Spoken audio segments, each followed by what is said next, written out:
Hello and welcome everybody to another episode of Bonsai Apprentice. I'm your host Staten Zahner. Thank you for being here. And today we are talking about air layers. What I'm going to do is show you the tools I'm using, the idea of taking off an air layer in the fall versus other times of the year, and also talking about the air layer on the tree, why right now is the best time to do it, and talking about just the overall physiology of an air layer this time of year, what it's doing, how it's managing its growth, that sort of thing. Things to keep an eye on, other things like that.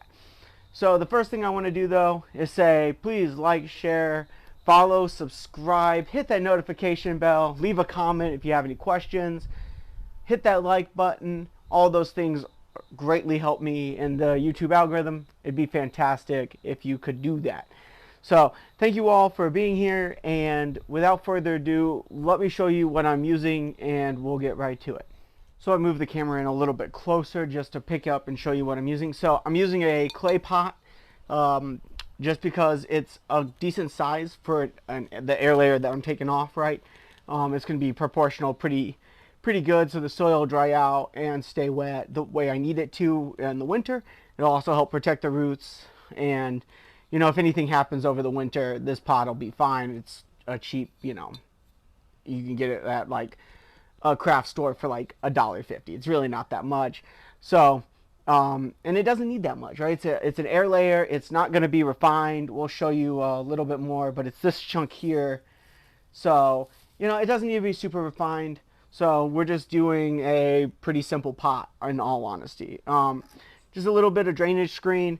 Now there is only one hole at the bottom, so that could pose a problem for keeping this tree in place. If we end up needing that, we'll just have to find something, probably stacking some stones around it, the base, just to keep it from moving. But that's the biggest problem with a pot like this. I could drill another hole. It just seems like a lot of work to try and drill a hole in a ceramic pot like this when I don't think I really need it, but that is what it is. So we'll put the drainage screen in, and then I'm just using my bonsai soil, but it's going to be a little bit more of the organic mix. And what I mean by that is I put a little bit more sphagnum moss in there just to keep some of that moisture held, and I think through the winter this will also help keep the soil at a much more level and balanced moisture level, especially because with the sphagnum moss that's in here, I don't just want it to transition from sphagnum moss to bonsai soil. I need that little bit of transition in there. So just keeping that in mind, that this is a little bit more organic soil, but I think it'll serve the same purpose long term and be very effective for us. So for now, I'm just going to add a couple handfuls, get it probably up about halfway, just enough that we can start to see it, and I'm not planting the tree really high in this. It's going to be in that soil line, so something like that is pretty reasonable. Now before we get too far, I do want to show you, so this is the air layer off of the same tree that I had to take off earlier this year, this summer. The roots actually filled out the bag and it had to come off a little early. And then when I took it off, it immediately got sunburnt because I left it in the sun too long. And so I had to remove a lot of the leaves, but you see the second flush come out. It's a little late in the year, but the buds are all looking really, really good. And the fact that this flush came out and is really looking good, I'm leaving it in the sun, bringing it in at night, getting it on a grow light so it's not getting too cool and it's getting extra light. So this one will be fine, but as you can see, the same type of idea. I put this one straight into a bonsai pot because I wanted it to start filling out and it had enough roots for that. This one doesn't have necessarily that many roots, so I'll show you what that looks like as well. But I just want to show you, like, this is long term where you can throw your trees and get them moving forward. Alright, so I brought you up. It's a little high, but this is the air layer. So you can see the bag that's got the roots in it, which we'll get to in a second. And then this is all the foliage that produce those air layers over the course of the year.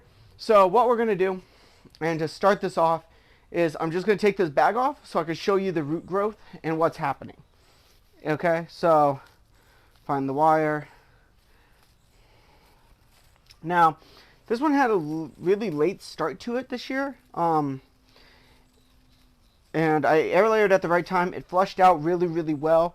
But for some reason, the roots took a long time to develop. So I'm not really sure why that was. It might just be in this type of tree.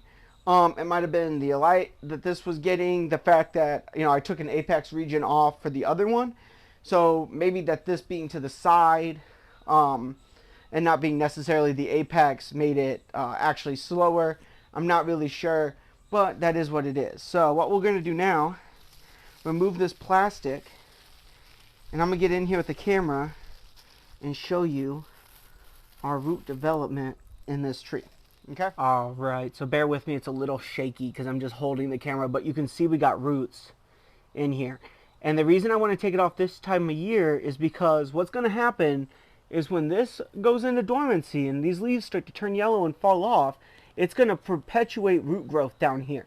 So I want to get this out of the sphagnum moss into a pot so that when this goes dormant, we can get all that root growth into the pot and it be really, really healthy. Okay, so what I'm going to do is grab my branch cutter. We're just going to come in, find where, come to the other side.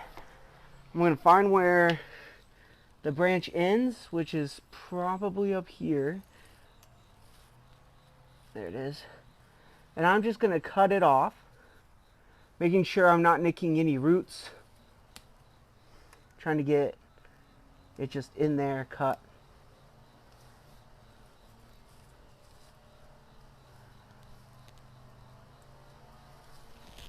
Come around from the other side too.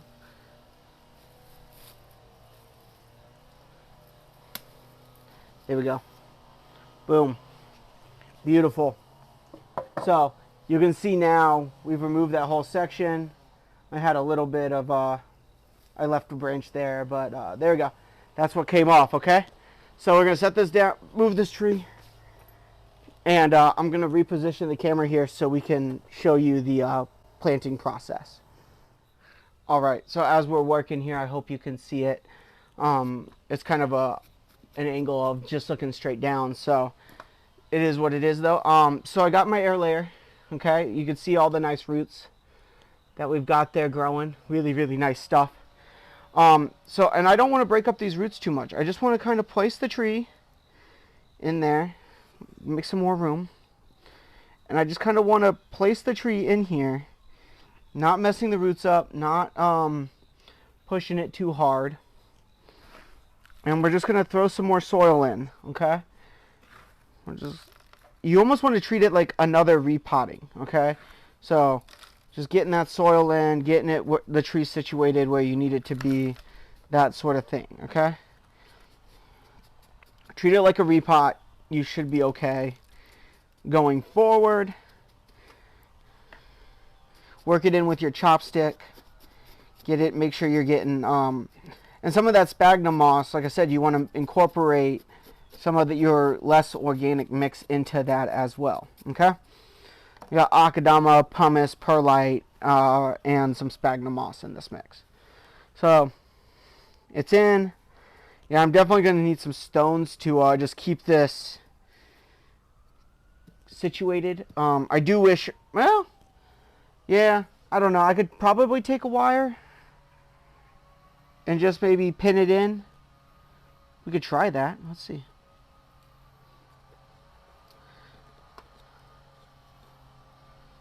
I might need a thicker wire, but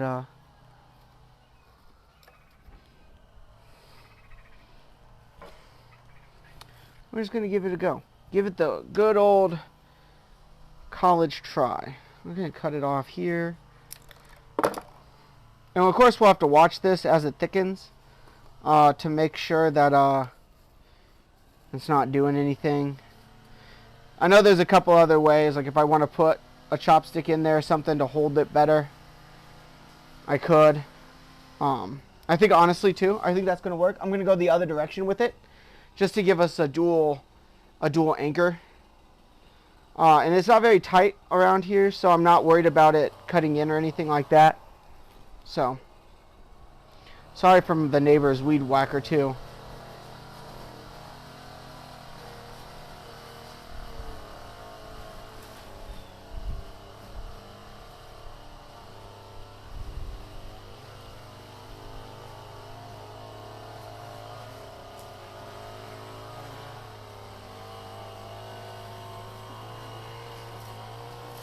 Alright, so that worked pretty well.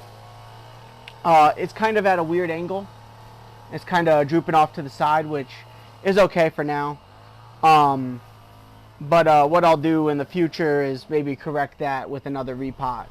But because the year's almost over, I'm not too worried about it. So that's all for this air layer though. What I'll do is water it and maybe put, you know, some, probably not, but I was going to say maybe put some stone on top. So that's that for the repot. It's kind of at a weird angle because it wasn't planted completely straight, which is okay. I don't mind maybe the slanting deciduous tree. So that's all for the air layer though. I don't think I'm going to put any rocks on top unless I see that it needs it. I think we're just going to leave it as is. We'll water this, get it really nice and wet. Make sure there's a lot of water in this soil for the tree to pick up for the end of the year. So other than that though, that's all for this air layer. I'll pull it back out and show you guys the finished product. Alright, sorry about the weed whacker, but so here's the finished product. So you can see it's slanting quite a bit. Maybe we fix that in a couple years for when we repot. Maybe we don't. I kind of like, we'll see in the winter, but I kind of like the slanting to the left or to the right, right? Like, I think it gives the tree a pretty strong feel of, you know, maybe a windswept juniper, not juniper, a maple, something like that. But overall, it's looking really good. You know, we got some sunburn, but that just, you know, it's natural. So, it'll be okay. I think this air layer is going to make it. It's going to look really, really good in the coming years. And maybe eventually a show tree, just like its counterpart. So, we'll see what happens. But without further ado, thank you. Please like, share, subscribe. Like I said at the beginning of the video, leave any questions or comments. And stay tuned for the next couple of days. And I'm hoping to get our fall physiology video coming out soon, because my trees are starting to turn and it's going to look really, really good. So hopefully we can get this conversation going and we can get the videos flowing again now that it's fall. We got some really fun stuff to talk about. I'm super excited. So let's hope and pray that all goes well and we'll get them out to you. Thank you. Sayonara.